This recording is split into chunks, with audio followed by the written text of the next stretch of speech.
¿Alguna vez has sentido que el enemigo ataca tu vida sembrando miedo, confusión y desesperanza? La Biblia nos dice en Santiago 4:7, someteos pues a Dios, resistid al diablo y huirá de vosotros. Estas palabras encierran un poder inimaginable, pues nos revelan que Satanás no puede resistir cuando un hijo de Dios se mantiene firme en la autoridad divina. Hoy exploraremos cómo ciertas palabras respaldadas por la palabra de Dios pueden paralizar al enemigo y a sus demonios, impidiendo que avancen en tu vida. La guerra espiritual es real, pero Dios nos ha dado armas poderosas para vencer. Descubrirás cómo usar la verdad bíblica para declarar victoria sobre toda opresión y caminar en la libertad que Cristo ya conquistó para ti. Si alguna vez te has sentido atacado sin razón aparente, este mensaje es para ti. ¿Estás listo para aprender cómo derrotar a Satanás con el poder de la palabra de Dios? El enemigo conoce el poder de la palabra de Dios. Desde el principio de los tiempos, su estrategia ha sido torcer, cuestionar y desviar la verdad divina para sembrar duda en el corazón del hombre. En el jardín del Edén, su primera táctica no fue un ataque físico ni una demostración de fuerza, sino una simple pregunta: ¿con qué Dios os ha dicho? Génesis 3:1.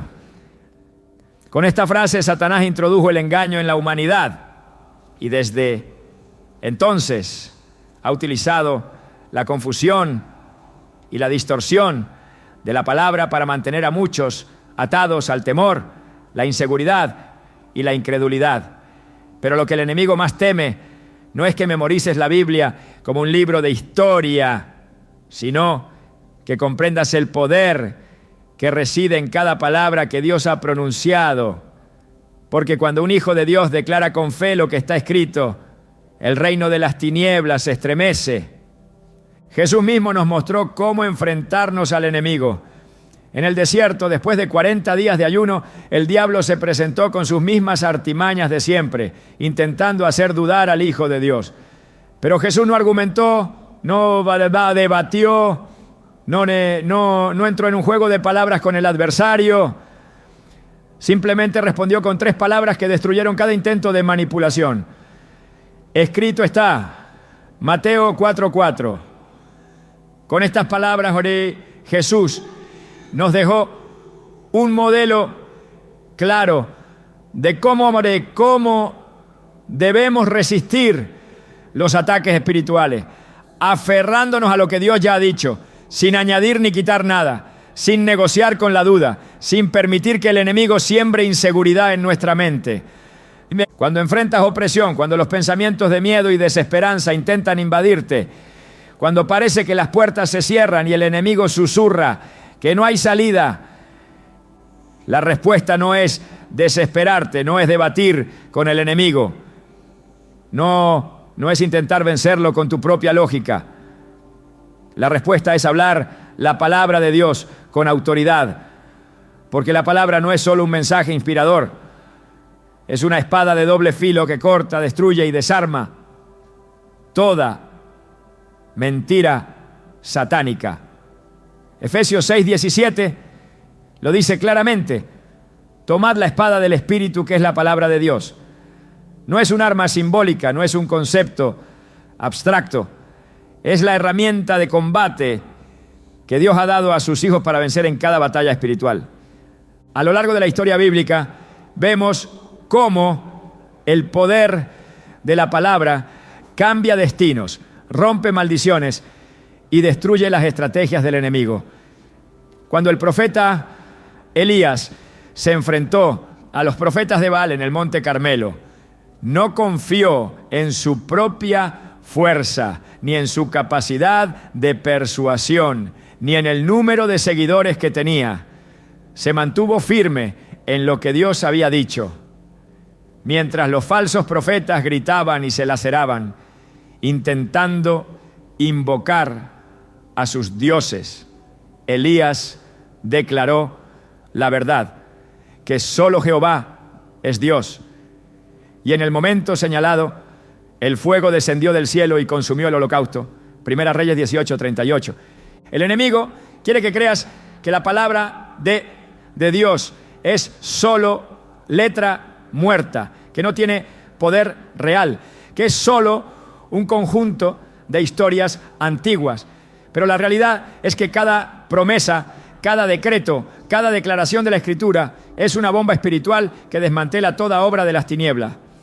Hebreos 4:12 nos dice que la palabra es viva y eficaz, lo que significa que sigue activa, operando, transformando, liberando.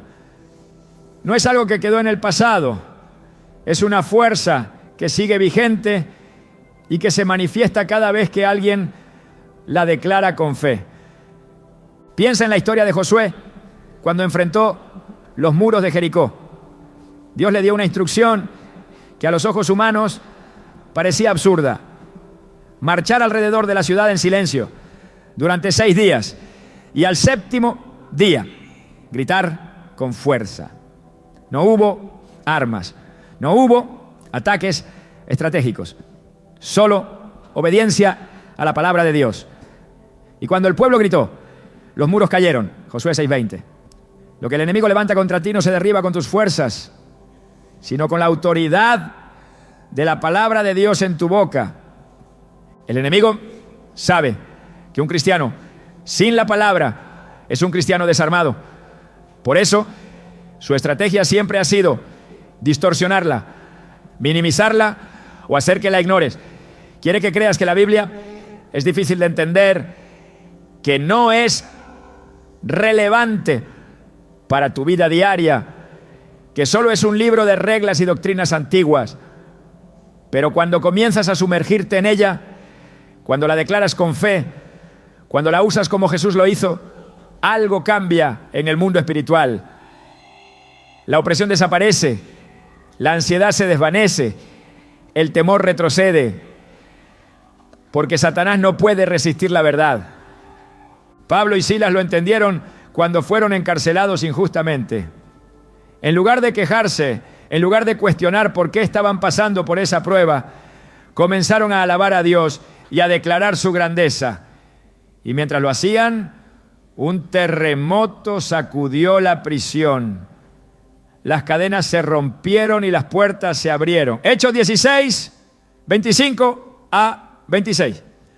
La palabra de Dios en tu boca no solo te libera a ti, sino que tiene el poder de liberar a otros. Es por eso que el enemigo quiere mantenerte en silencio, quiere que creas que tus oraciones no tienen efecto, que tus declaraciones no importan. Quiere que pienses que la Biblia es solo un libro de historias antiguas, sin relevancia para tus problemas actuales. Pero hoy debes decidir romper esa mentira y comenzar a hablar con autoridad. Cuando Jesús resucitó a Lázaro, no lo hizo con un ritual complejo ni con una oración extensa. Solo dijo: Lázaro, sal fuera. Juan 11:43. 3 palabras llenas de poder, porque no eran palabras humanas, sino la voz del Dios vivo, hablando vida donde había muerte.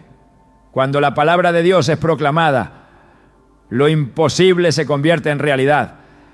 Cada vez que enfrentes una situación imposible, cada vez que el enemigo susurre que no hay esperanza, cada vez que el miedo intente paralizarte, responde con lo que Dios ha dicho, no con lo que sientes, no con lo que las circunstancias parecen mostrar, sino con lo que está escrito.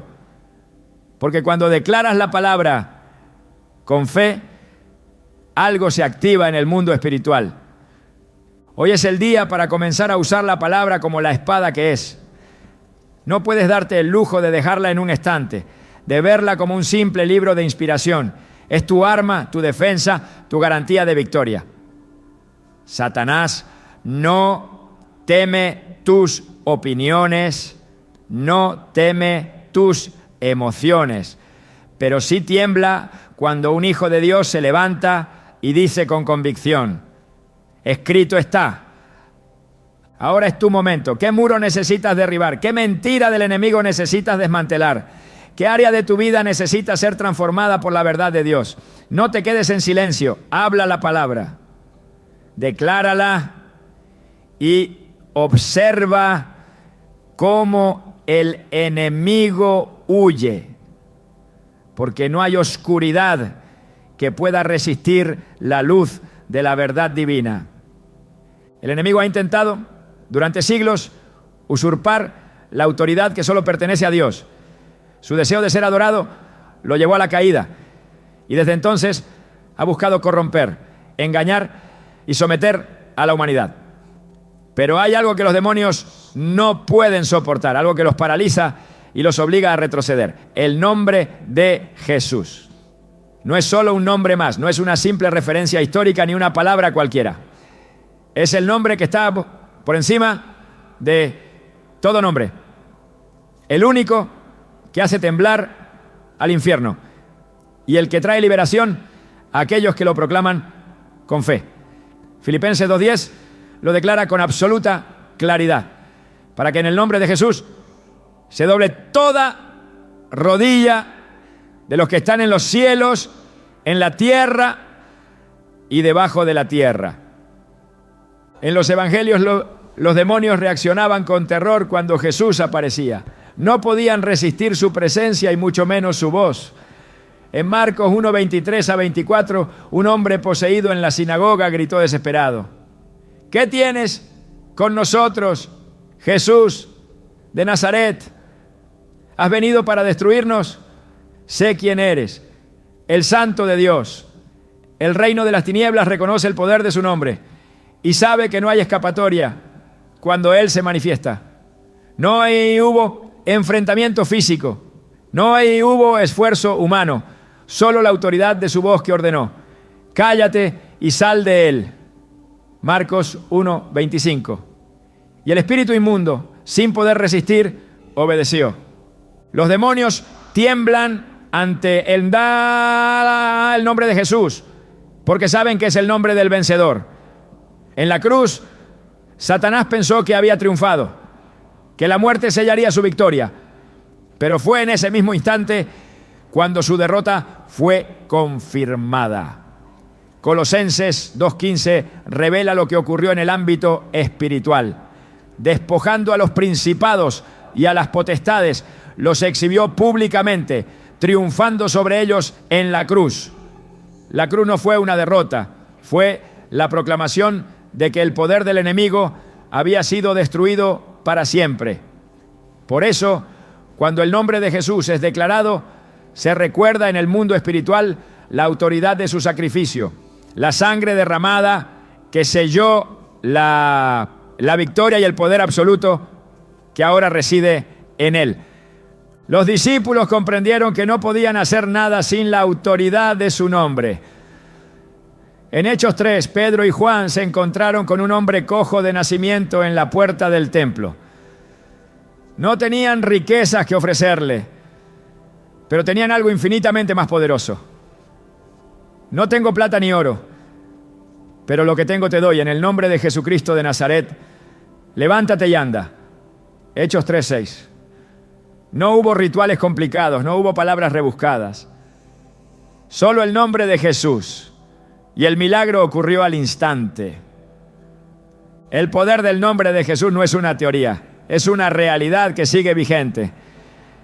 En Hechos 16-18, Pablo se encontró con una joven que tenía un espíritu de adivinación. Aunque ella proclamaba cosas aparentemente correctas, su fuente era demoníaca. Pablo no discutió con el espíritu, no intentó razonar con él, simplemente declaró: te mando en el nombre de Jesucristo que salgas de ella. Y el espíritu salió en ese mismo momento. El enemigo intentará sembrar miedo y hacerte creer que estás indefenso, que no tienes la autoridad para resistir sus ataques, que sus planes son demasiado fuertes para ser desbaratados. Pero la verdad es que la victoria ya fue asegurada y el arma más poderosa está en tu boca. Jesús mismo dijo en Juan 14:13, todo lo que pidáis al Padre en mi nombre lo haré, para que el Padre sea glorificado en el Hijo. Su nombre no es una palabra mágica, no es una fórmula repetitiva. Es el acceso directo al poder y la autoridad del cielo. En el Antiguo Testamento los enemigos de Israel temían cuando sabían que Dios estaba con su pueblo. No temían a la cantidad de soldados ni a la fuerza militar, sino a la presencia de Dios en medio de ellos. Cuando los espías fueron enviados a Jericó, Rahab les confesó que el terror se había apoderado de toda la ciudad porque habían oído lo que el Señor había hecho por Israel. Josué 2:9-11. Si el simple conocimiento del poder de Dios sembraba pavor en los enemigos del pueblo de Dios, ¿cuánto más temblará el reino de las tinieblas cuando el nombre de Jesús es proclamado con autoridad? El enemigo intentará que este nombre pierda significado en la vida de los creyentes, que sea usado sin fe, sin convicción, sin entender la magnitud de su poder. En Hechos 19:13-16, los hijos de un sacerdote intentaron expulsar demonios invocando el nombre de Jesús sin tener una verdadera relación con él. Dijeron, os conjuro por Jesús, el que predica Pablo.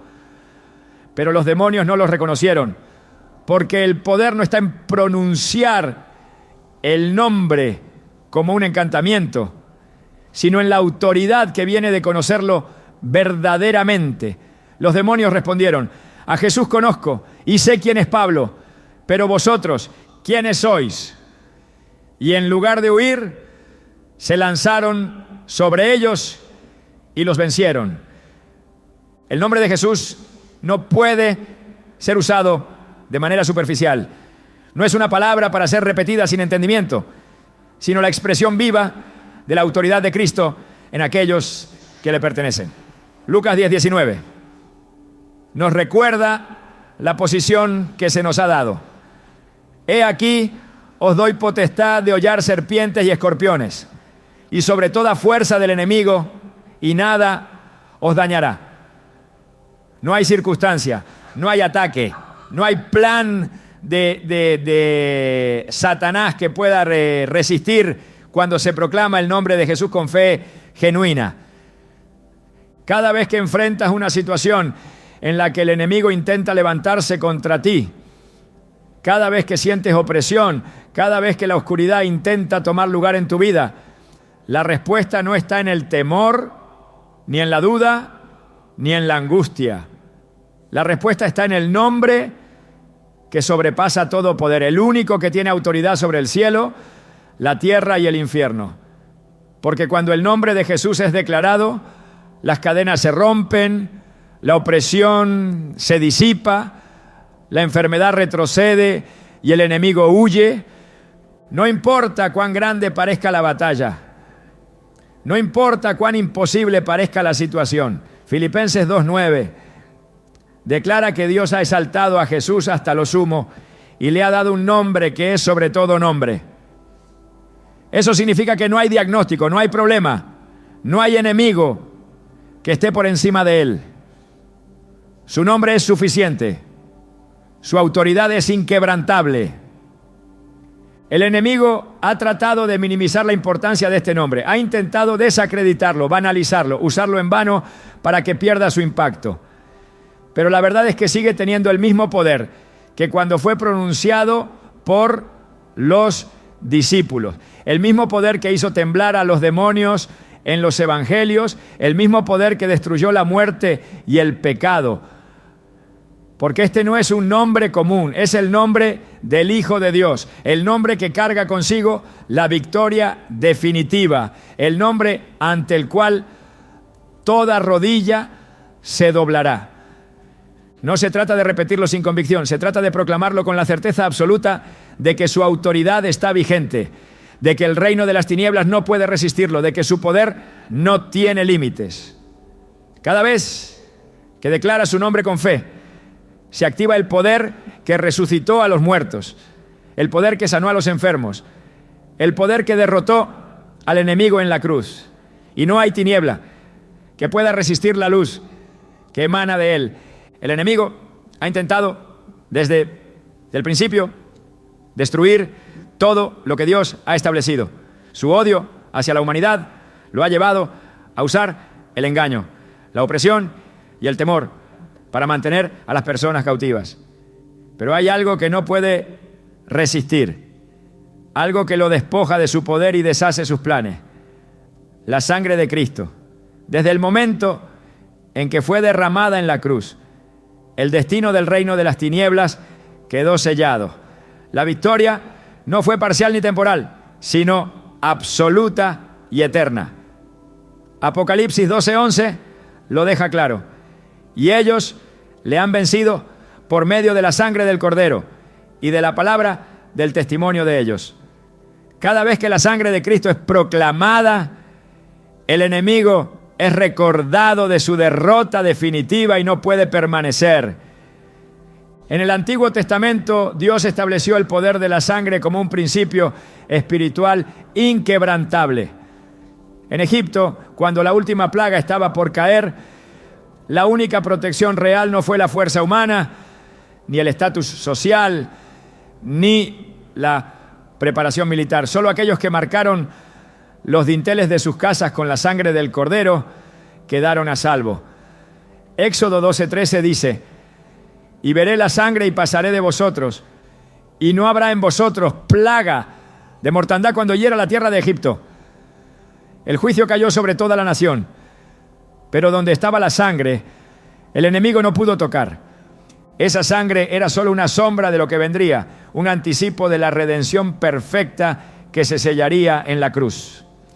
Hebreos 9:12 explica que Cristo entró una vez para siempre en el lugar santísimo, habiendo obtenido eterna redención. Su sacrificio no fue un acto simbólico ni un evento aislado en la historia. Fue el pago definitivo que rompió toda maldición, que canceló toda acta de condenación y que selló la victoria para siempre. El enemigo entiende el poder de la sangre más que muchos creyentes. Sabe que no hay nada que pueda resistir su efecto, que no hay obra de las tinieblas que pueda prevalecer donde la sangre ha sido declarada. En el Antiguo Testamento, los sacrificios eran necesarios continuamente, porque su efecto era temporal. Pero la sangre de Cristo fue derramada una vez y para siempre, estableciendo una protección eterna. Colosenses 2:14 dice que Cristo anuló el acta de los decretos que había contra nosotros, que nos era contraria, quitándola de en medio y clavándola en la cruz. Cada acusación, cada pecado, cada argumento que el enemigo tenía para esclavizar a la humanidad fue cancelado en ese momento. Cuando la sangre de Cristo es proclamada, las cadenas espirituales se rompen. No hay opresión demoníaca que pueda resistir su poder. No hay atadura generacional que pueda permanecer cuando la sangre ha sido aplicada. Satanás intenta mantener a las personas en la ignorancia, hacerlas creer que siguen bajo maldiciones, que todavía están sujetas a su dominio. Pero la verdad es que la sangre ha sido derramada y su efecto es irrevocable. La Biblia muestra que el enemigo no solo teme la sangre, sino que no puede permanecer donde ha sido declarada. En la cruz, cuando Jesús exclamó: consumado es, Juan 19:30, el acta de condenación fue destruida. Las puertas de la esclavitud fueron abiertas y el acceso a la presencia de Dios quedó restaurado. El velo del templo se rasgó de arriba abajo, señalando que la separación entre Dios y la humanidad había sido eliminada. No hay barrera, no hay obstáculo, no hay argumento que pueda resistir la sangre del Cordero. Los sacrificios del Antiguo Testamento eran una constante recordación del pecado, pero la sangre de Cristo lo erradicó por completo. Hebreos 10, 19 a 22 declara que ahora tenemos libertad para entrar en el lugar santísimo por la sangre de Jesucristo. La presencia de Dios, que antes estaba reservada solo para unos pocos, ahora está accesible para todo aquel que ha sido cubierto por la sangre. Donde antes había separación, ahora hay acceso. Donde antes había juicio, ahora hay redención. El enemigo odia que los hijos de Dios entiendan este principio. Mientras logre que vivan en condenación, en miedo, en incertidumbre, puede seguir ejerciendo influencia. Pero cuando alguien comprende el poder de la sangre y la proclama, toda opresión se rompe. La sangre de Cristo no solo limpia el pecado, también libera de la esclavitud del enemigo. No hay pacto demoníaco, no hay atadura generacional, no hay acusación legal en el mundo espiritual que pueda prevalecer donde la sangre ha sido aplicada. El libro de Apocalipsis revela el impacto de la sangre en la guerra espiritual. Los que vencieron al enemigo lo hicieron por medio de la sangre del Cordero y de la palabra del testimonio de ellos. Apocalipsis 12, 11. La victoria no fue por esfuerzo humano, no fue por mérito propio, fue por la sangre. No hay argumento en contra de ella, no hay contraataque que pueda anular su poder. El enemigo buscará formas de distraer, de sembrar duda, de hacer creer que la sangre no es suficiente. Pero la Escritura es clara. En ella está la redención, la restauración y la victoria total. Donde la sangre de Cristo es declarada, la presencia de Dios se manifiesta, el enemigo huye y la libertad es establecida. El sacrificio en la cruz no solo fue un acto de amor, fue la ejecución de la justicia divina. El pecado no quedó impune. La deuda fue pagada con el precio más alto. Romanos 5:9 dice que ahora hemos sido justificados por su sangre, por él seremos salvos de la ira. La justificación no es parcial, no es temporal, es eterna. Cada batalla espiritual se gana desde la posición de victoria que la sangre ha asegurado. No hay situación, no hay ataque, no hay estrategia del enemigo que pueda prevalecer ante la sangre del Cordero. Su efecto es permanente. Su poder es absoluto. Desde el momento en que el pecado entró en el mundo, Dios estableció que la única respuesta era la sangre. En Génesis 3:21, después de la caída, Dios vistió a Adán y Eva con túnicas de pieles, lo que implicaba el derramamiento de sangre. Desde el inicio, la solución para la separación entre Dios y el hombre fue un sacrificio. Todo el sistema de sacrificios en la ley mosaica apuntaba a la necesidad de un derramamiento de sangre para la expiación del pecado. Pero ninguno de esos sacrificios fue suficiente. Solo Cristo, como el Cordero sin mancha, pudo ofrecer el sacrificio perfecto. En el libro de Éxodo, cuando el pueblo de Israel estaba a punto de salir de Egipto, Dios dio instrucciones precisas. Debían tomar la sangre del Cordero y marcar los postes de sus puertas. No bastaba con creer en la protección, no bastaba con saber que Dios tenía poder. La sangre tenía que ser aplicada. Donde la sangre fue vista, la muerte no pudo entrar. Ese mismo principio sigue vigente. No basta con saber que la sangre tiene poder, no basta con reconocer su importancia. Tiene que ser proclamada, aplicada con fe, declarada con convicción. En cada ataque del enemigo, en cada batalla espiritual, la sangre de Cristo es la respuesta. No hay argumento que pueda contradecirla, no hay fuerza demoníaca que pueda resistirla. Cuando la sangre de Cristo es declarada, el enemigo no tiene más opción que huir. No porque la persona sea fuerte, no porque tenga mérito propio, sino porque la sangre es el recordatorio eterno de que la victoria ya fue ganada. La sangre establece un cerco de protección que el enemigo no puede cruzar. La cruz no fue el final, fue el principio de la derrota del reino de las tinieblas. El enemigo pensó que la muerte de Jesús sería su victoria, pero en realidad fue su sentencia final. Colosenses 2:15 dice que Cristo, despojando a los principados y a las potestades, los exhibió públicamente, triunfando sobre ellos en la cruz. La sangre fue derramada, el sacrificio fue consumado, la redención fue asegurada. En cada lucha, en cada circunstancia, en cada ataque del enemigo, la respuesta sigue siendo la misma: la sangre de Cristo. No hay nada más poderoso, no hay nada más definitivo. El enemigo sabe que no tiene poder donde la sangre ha sido proclamada. Y cuando es declarada con fe, toda obra de las tinieblas es destruida.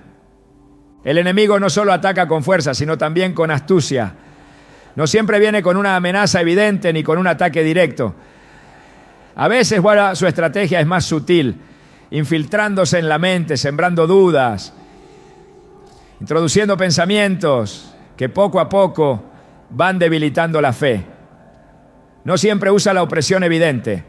A veces basta con un susurro, con una idea disfrazada de lógica, con una voz que se mezcla con la propia conciencia, hasta que la mentira parece verdad.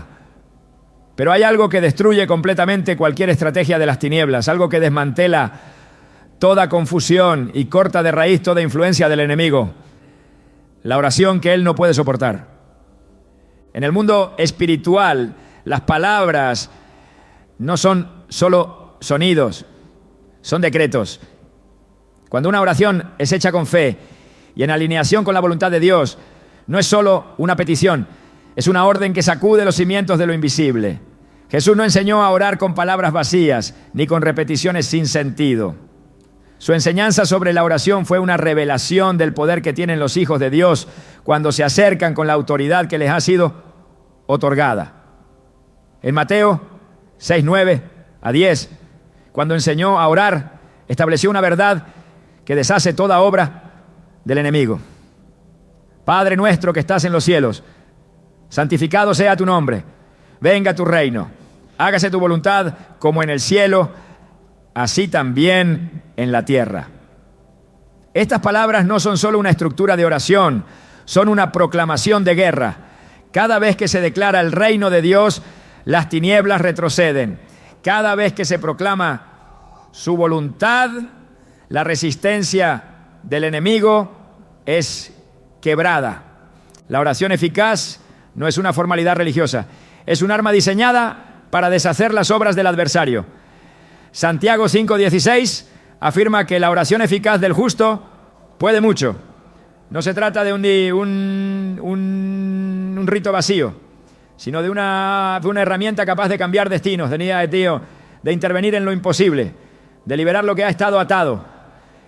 Cuando Daniel oró, hubo una respuesta inmediata en el mundo espiritual, aunque la respuesta fue retenida por una resistencia demoníaca. La oración persistente desató la intervención divina. En Daniel 10:12-13, el ángel le dijo: desde el primer día que dispusiste tu corazón a entender y a humillarte delante de tu Dios, fueron oídas tus palabras, y a causa de tus palabras yo he venido. Mas el príncipe del reino de Persia se me opuso durante 21 días. La oposición en el mundo espiritual no significa que la oración no haya sido escuchada, sino que el enemigo intenta bloquear la respuesta. Pero no hay resistencia que pueda mantenerse cuando una oración es sostenida con perseverancia. Los discípulos no solo vieron los milagros de Jesús, también observaron la fuente de su poder. No le pidieron que les enseñara a predicar ni que les mostrara cómo hacer señales. Le pidieron algo más profundo. Señor, enséñanos a orar. Lucas 11:1. Porque entendieron que todo lo que veían en el ministerio de Jesús fluía de su relación con el Padre. Cada sanidad, cada liberación, cada palabra de autoridad provenía de la comunión que mantenía en la oración. Jesús no oraba por costumbre, oraba porque en la oración estaba la clave de su autoridad. En Getsemaní, cuando el momento de mayor agonía llegó,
no fue el miedo lo que dominó, sino la oración.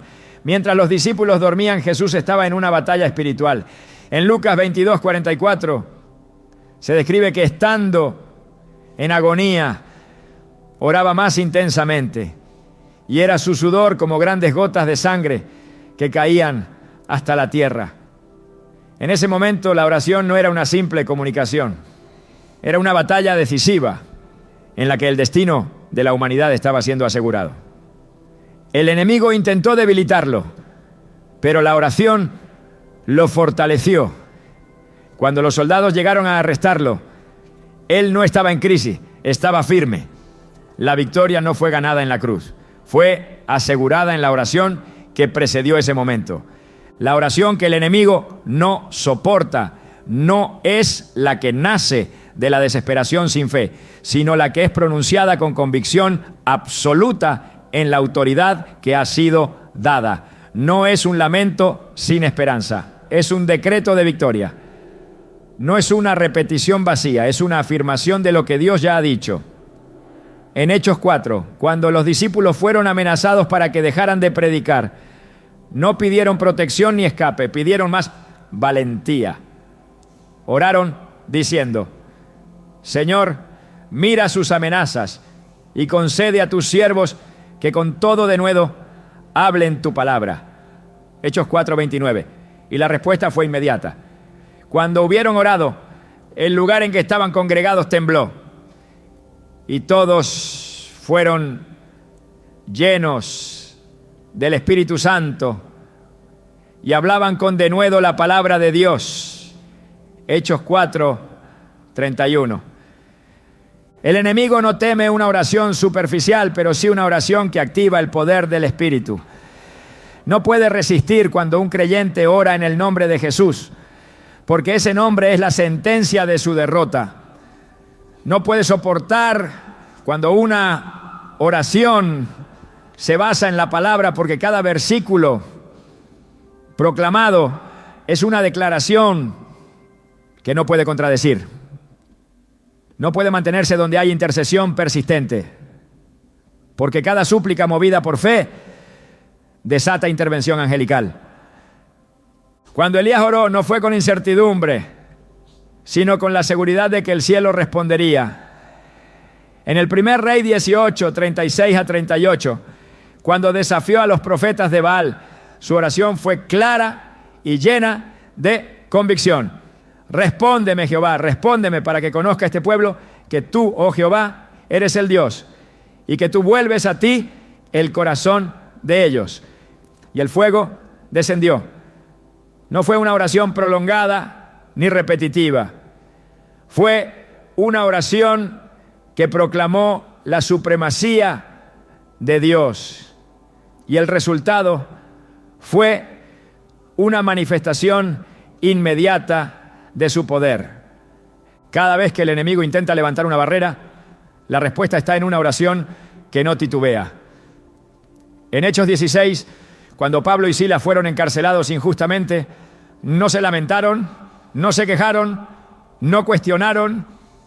En lugar de eso, oraron y alabaron, y mientras lo hacían, las puertas de la prisión fueron abiertas y las cadenas se soltaron. No hubo intervención humana, no hubo una estrategia de escape, solo hubo una oración y una adoración que desataron un terremoto que cambió toda la atmósfera, ¿no? El enemigo no puede resistir una oración que se basa en la autoridad de Cristo. No puede frenar una intercesión que se hace con la certeza de que Dios escucha. No puede bloquear lo que ha sido declarado con fe. La oración no es solo comunicación, es una conexión con el trono celestial, un canal de acceso al poder que gobierna sobre todo. No es una herramienta opcional, es el fundamento de toda victoria espiritual. En Efesios 6:18, después de hablar de la armadura de Dios, Pablo dejó en claro que la clave para mantenerse firme es la oración. Orando en todo tiempo con toda oración y súplica en el Espíritu y velando en ello con toda perseverancia. No es una acción esporádica, es una actitud constante, un hábito inquebrantable. En cada batalla, en cada desafío, en cada ataque del enemigo, la respuesta sigue siendo la misma. Orar sin cesar, porque cuando un creyente ora, el cielo responde, el infierno retrocede y la victoria se manifiesta. El enemigo no solo busca oprimir, sino también silenciar. Su estrategia no se basa únicamente en ataques directos, sino en apagar la voz de aquellos que han sido llamados a proclamar la gloria de Dios. Quiere robar la alabanza, porque sabe que en ella hay un poder que no puede resistir. No es solo un acto de adoración, es una declaración de guerra, una afirmación de que Dios es supremo sobre todas las cosas, una proclamación que desmantela el dominio de las tinieblas. En la alabanza, el reino de Dios se establece y la atmósfera espiritual es transformada. No es un cántico vacío, es un arma que derriba fortalezas. En el templo, los sacerdotes no solo ofrecían sacrificios de sangre, sino también sacrificios de alabanza. Era parte del diseño divino, porque Dios habita en la alabanza de su pueblo. Salmos 22:3 lo revela con claridad. Pero tú eres santo, tú que habitas entre las alabanzas de Israel. La presencia de Dios no se manifiesta en la queja, ni en la duda, ni en el temor, sino en la alabanza. No es una expresión emocional, es un principio espiritual. Cuando se proclama su grandeza, las fuerzas de la oscuridad son desplazadas. Los muros de Jericó no cayeron con armas ni con estrategias humanas. No fueron destruidos con fuerza militar ni con maniobras políticas. Cayeron cuando el pueblo elevó un grito de alabanza a Dios. Josué 6:20 lo relata con precisión. Entonces el pueblo gritó y los sacerdotes tocaron las bocinas. Y aconteció que cuando el pueblo hubo oído el sonido de la bocina, gritó con gran vocerío y el muro se derrumbó. No fue el sonido lo que produjo la caída, sino la obediencia a un mandato divino. No fue el volumen del grito, sino el poder de la fe manifestada en alabanza. El enemigo no soporta la alabanza porque lo recuerda de su derrota. Antes de su caída, Lucifer fue creado con la capacidad de adorar. Ezequiel 28:13 describe su gloria antes de la rebelión. Los primores de tus tamboriles y flautas estuvieron preparados para ti en el día de tu creación. Fue diseñado para reflejar la adoración celestial, pero en su orgullo quiso recibir lo que solo le pertenece a Dios. Su rebelión no comenzó con un ataque, sino con el deseo de desviar la adoración hacia sí mismo. Isaías 14:13-14 revela su pensamiento. Subiré al cielo, en lo alto, junto a las estrellas de Dios, levantaré mi trono y seré semejante al Altísimo. No buscaba destruir la creación, buscaba usurpar la gloria. Su castigo fue inmediato, porque Dios no comparte su gloria con nadie. Desde ese momento su misión ha sido robar lo que nunca podrá poseer.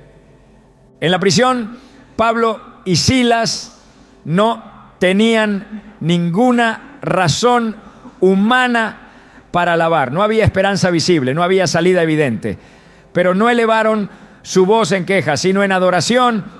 Hechos 16:25-26 dice: pero a medianoche, orando Pablo y Silas, cantaban himnos a Dios.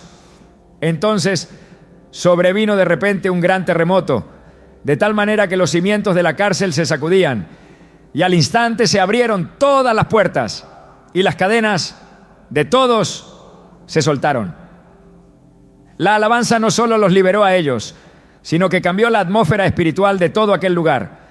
No se trató de una emoción momentánea, sino de un principio eterno. La adoración no es una reacción a las circunstancias. Es una afirmación de que Dios sigue siendo soberano en medio de cualquier situación. Los querubines y serafines no cesan de proclamar la santidad de Dios. Isaías 6:3 describe su adoración continua. Santo, santo, santo, Jehová de los ejércitos. Toda la tierra está llena de su gloria. No lo hacen porque necesiten repetirlo, sino porque en cada proclamación su gloria se revela aún más. La adoración no es un acto estático, es una manifestación progresiva de su presencia. Donde hay adoración genuina, su poder se manifiesta. En 2 Crónicas 20, cuando el pueblo de Judá enfrentó una amenaza imposible, la instrucción de Dios no fue preparar armas, sino levantar adoradores. Y cuando comenzaron a entonar cantos de alabanza, Jehová puso contra los hijos de Amón, de Moab y del monte de Seir las emboscadas de ellos mismos. 2 Crónicas 20:22. No fue una estrategia humana, fue una manifestación del principio divino. La adoración desata intervención celestial. En el cielo, La adoración no se detiene. Apocalipsis 5, 11 a 12 describen una multitud que proclama: el Cordero que fue inmolado es digno de recibir el poder, la riqueza, la sabiduría, la fortaleza, la honra, la gloria y la alabanza. No es un simple canto, es el reconocimiento de su victoria. No es un acto de costumbre, es la afirmación eterna de que su reino no tiene fin. El enemigo quiere que la alabanza sea un ritual vacío, una práctica sin significado, una expresión limitada a un momento. Pero cuando es proclamada con entendimiento, el infierno retrocede. La adoración es la respuesta a cualquier ataque, es la resistencia a toda opresión, es la afirmación de que Dios sigue en su trono. La alabanza no es un complemento, es un arma que ha sido dada a los hijos de Dios para caminar en victoria. David no venció a Goliat con una espada, sino con una proclamación de la grandeza de Dios. 1 Samuel 17:45 registra sus palabras. Tú vienes a mí con espada y lanza y jabalina, mas yo vengo a ti en el nombre de Yeshai, nombre de Jehová de los ejércitos, el Dios de los escuadrones de Israel, a quien tú has provocado. Su confianza no estaba en la piedra que llevaba, sino en el Dios a quien servía. La batalla no fue ganada en el campo de guerra, sino en la declaración de la supremacía divina. El Salmo 149, 6 revela el efecto de la alabanza en el mundo espiritual. Exalten a Dios con sus gargantas y espadas de dos filos en sus manos. La adoración no es solo un cántico, es un arma que corta toda resistencia del enemigo. No es solo una expresión, es una estrategia de guerra. Donde hay alabanza hay presencia divina. Donde hay presencia divina, las tinieblas no pueden permanecer. En la eternidad la adoración será la declaración final. Apocalipsis 7, 9 a 10 describen una multitud que clama con gran voz. La salvación pertenece a nuestro Dios, que está sentado en el trono, y al Cordero. No habrá más llanto, ni dolor, ni opresión. Solo una proclamación eterna de su gloria. La adoración no es un acto momentáneo, es un reflejo del diseño celestial. No es un escape emocional, es una afirmación de la verdad absoluta. El enemigo intentará desviarla, minimizarla, silenciarla. Pero donde hay un pueblo que entiende su poder, la victoria es inquebrantable. Porque la alabanza no es solo un sonido, es la manifestación de que el reino de Dios gobierna sobre toda la creación. El enemigo no solo busca atacar desde afuera, sino infiltrar desde dentro. No siempre viene con violencia ni con una manifestación visible de su obra. Muchas veces su estrategia es más sutil, más peligrosa, más insidiosa. No siempre usa el miedo ni la opresión evidente. A veces lo único que necesita es que el creyente abra una puerta, que baje la guardia, que descuide su vida espiritual lo suficiente para darle acceso. No hay ataque más efectivo que aquel que pasa desapercibido, que se disfraza de normalidad, que hace que la influencia del enemigo se convierta en algo cotidiano hasta que la presencia de Dios parece distante y la resistencia espiritual se debilita. La fe y la obediencia no son solo principios abstractos, son la defensa contra toda obra del adversario. La Escritura es clara sobre el peligro de permitir cualquier punto de acceso a las tinieblas. Efesios 4:27 advierte: ni deis lugar al diablo. No hay acción sin consecuencia, no hay decisión sin impacto espiritual. No hay acto de desobediencia que no tenga un efecto real en la relación con Dios. El enemigo no necesita una rendición total, le basta con una rendija, con un área comprometida, con un punto vulnerable, que no haya sido sometido a la autoridad divina. La desobediencia no solo desactiva la protección de Dios, sino que entrega derechos legales en el mundo espiritual. Cada acto contrario a la voluntad de Dios es una concesión al adversario, una oportunidad para que su influencia se fortalezca y la resistencia espiritual se debilite. Desde el principio, la estrategia del enemigo ha sido sembrar dudas sobre la obediencia a Dios. En el jardín del Edén no usó la fuerza ni el terror, solo una pregunta: ¿con que Dios os ha dicho? Génesis 3:1. No necesitó más que una insinuación para que la confianza en la palabra de Dios comenzara a desmoronarse. No fue un ataque visible, fue un cuestionamiento sutil que llevó a una decisión de desobediencia. Y con esa decisión, la autoridad que Dios había entregado al hombre fue arrebatada por el adversario. Desde entonces, toda obra de Satanás ha estado basada en la misma estrategia: llevar a los hijos de Dios a apartarse de la verdad, convencerlos de que no es necesario obedecer completamente, hacerles creer que pueden comprometer la fe sin consecuencias. Jesús no cedió ante esa estrategia.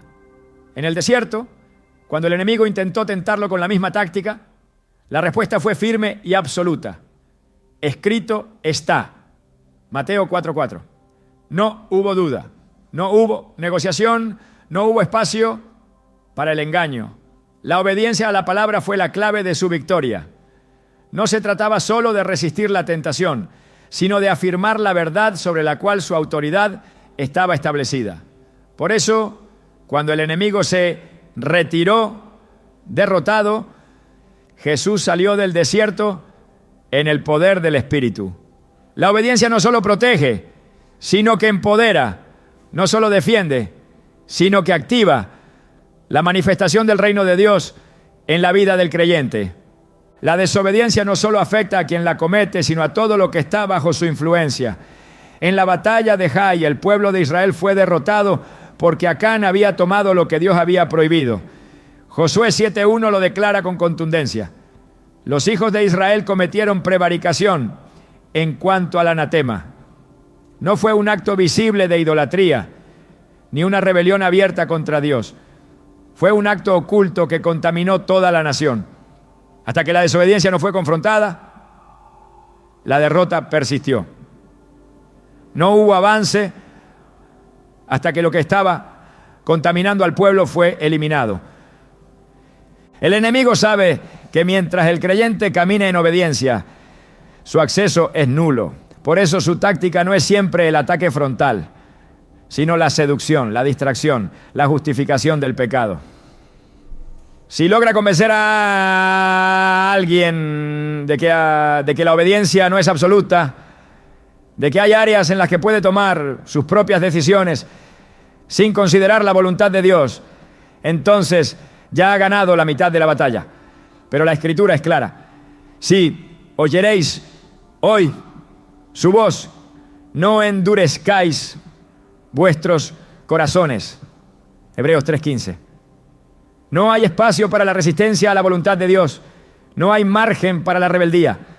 No hay justificación para el pecado oculto. La fe no es solo creer en Dios, es vivir de acuerdo con lo que Él ha dicho.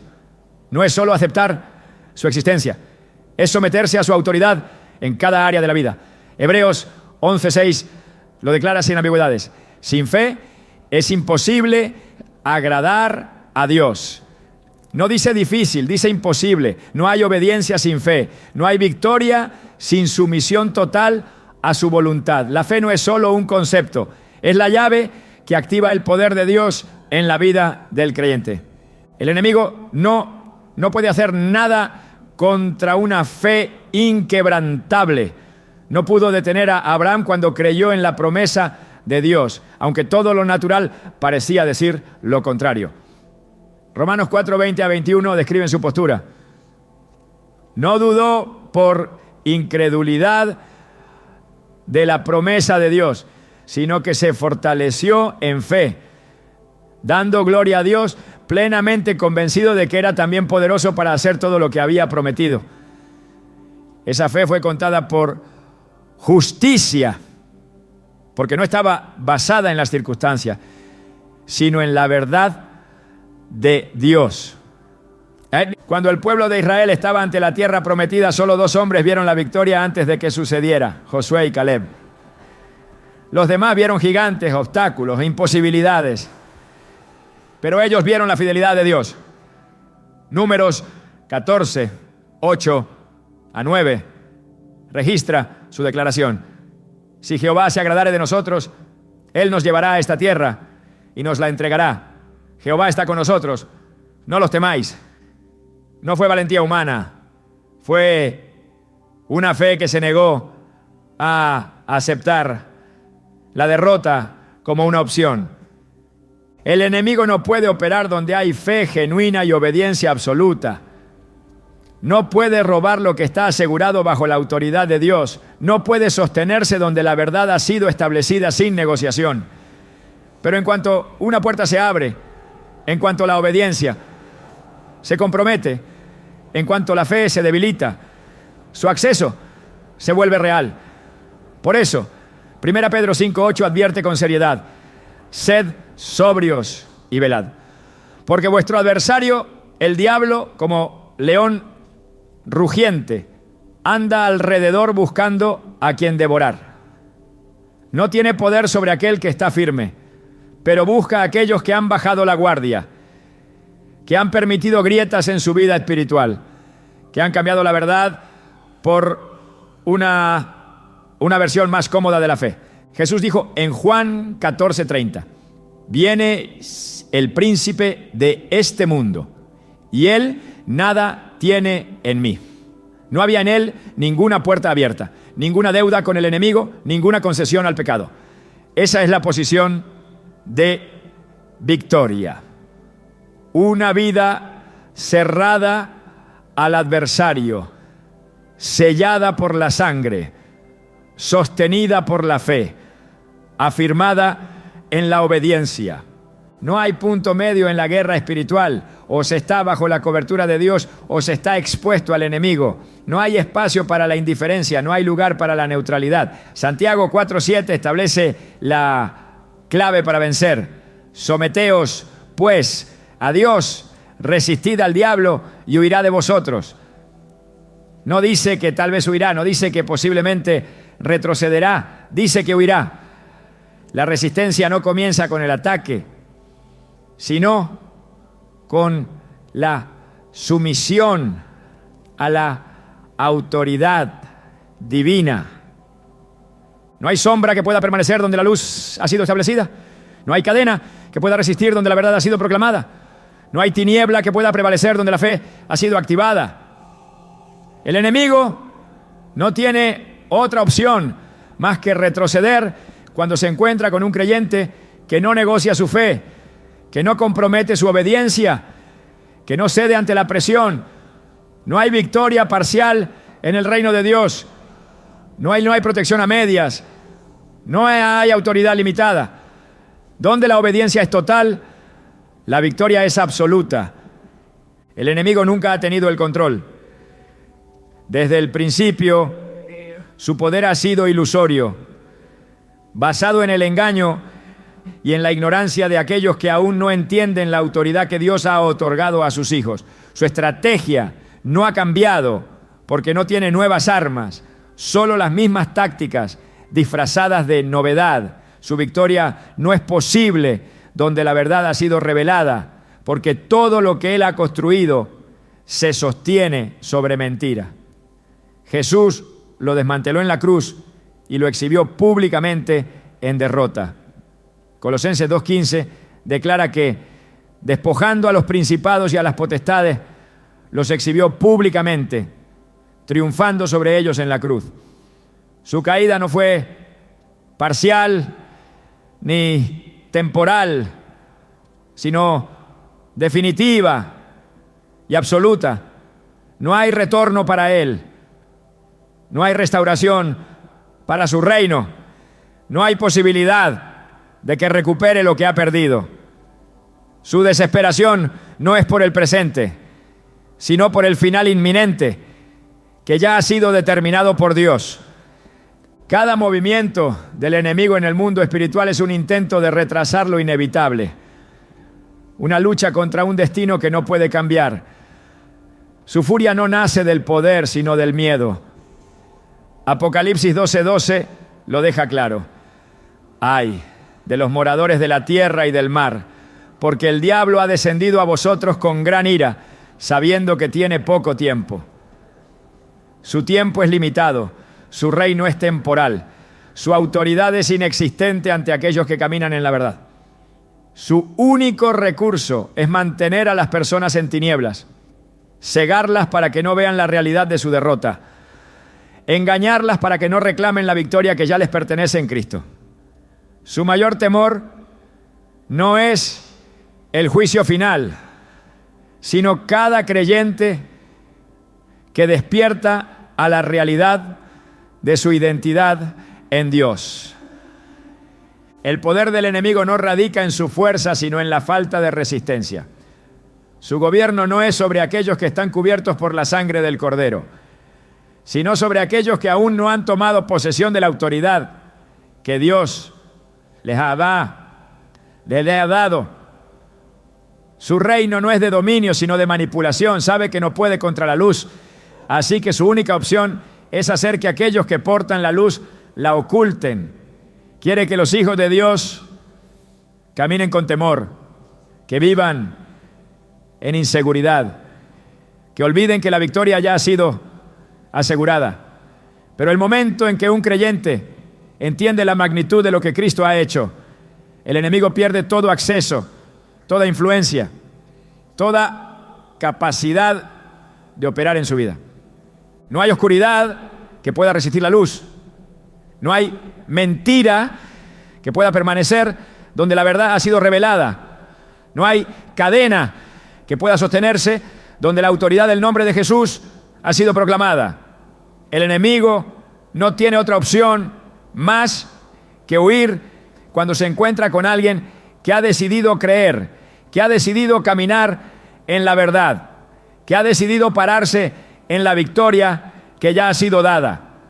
La Biblia no dice que tal vez huirá, ni que posiblemente retrocederá, sino que cuando alguien se somete a Dios y resiste, el enemigo huye. Santiago 4:7 es una certeza, un decreto, una realidad inquebrantable. El enemigo ha pasado siglos construyendo un sistema de manipulación para hacer creer que su dominio es legítimo, para hacer parecer que su influencia es inevitable. Pero todo lo que ha edificado está destinado a colapsar.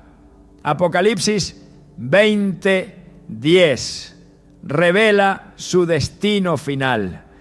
Y el diablo que los engañaba fue lanzado en el lago de fuego y azufre, donde estaban la bestia y el falso profeta, y serán atormentados día y noche por los siglos de los siglos. No hay redención para él, no hay escape, no hay alternativa. Su final ya ha sido escrito y no hay palabra que pueda revocarlo. Mientras ese día llega, su única opción es resistir el tiempo que le queda. Pero su resistencia no es contra Dios, porque sabe que no puede desafiar al Todopoderoso. Su resistencia es contra aquellos que aún no han entendido que ya han vencido. Quiere hacerles creer que la lucha sigue, que la victoria es incierta, que aún tiene algún poder que ejercer. Pero su estrategia se desmorona en el momento en que un hijo de Dios se levanta y toma la posición que le ha sido dada. Romanos 16:20 es una declaración que desmantela todo intento de prolongar su reinado. Y el Dios de paz aplastará en breve a Satanás bajo vuestros pies. No bajo los pies de ángeles, no bajo ese pie, no bajo el poder de ejércitos celestiales, sino bajo los pies de aquellos que han sido llamados por su nombre. El enemigo ha intentado usurpar lo que nunca le perteneció. Su caída fue causada por su deseo de tomar la gloria de Dios para sí mismo. Su engaño ha sido hacer creer que puede ofrecer lo que nunca tuvo. Su oferta a Jesús en el desierto fue una prueba de su arrogancia sin fundamento. En Lucas 4, 6 a 7 se atrevió a decir: a ti te daré toda esta potestad y la gloria de ellos, porque a mí me ha sido entregada, y a quien quiero la doy. Si tú postrado me adorares, todos serán tuyos. Pero Jesús no discutió, no intentó razonar con él, solo respondió con la verdad. Escrito está: al Señor tu Dios adorarás y a Él solo servirás. Lucas 4:8. Su mentira fue expuesta en un instante. La estrategia del enemigo siempre ha sido la misma: prometer lo que no puede cumplir, ofrecer lo que no tiene, fingir un poder que nunca le ha sido otorgado. Pero su engaño no puede sostenerse donde la verdad ha sido establecida. Su voz no tiene impacto donde la palabra de Dios ha sido proclamada. Su reino no puede prevalecer donde los hijos de Dios han tomado posesión de lo que les ha sido dado. Nada de lo que ha construido permanecerá. Su influencia es temporal, su presencia es finita, su poder es ficticio. Apocalipsis 11:15 declara el desenlace final de la historia. Los reinos del mundo han venido a ser de nuestro Señor y de su Cristo. Y Él reinará por los siglos de los siglos. Su reinado no será compartido, no será negociado, no tendrá oposición.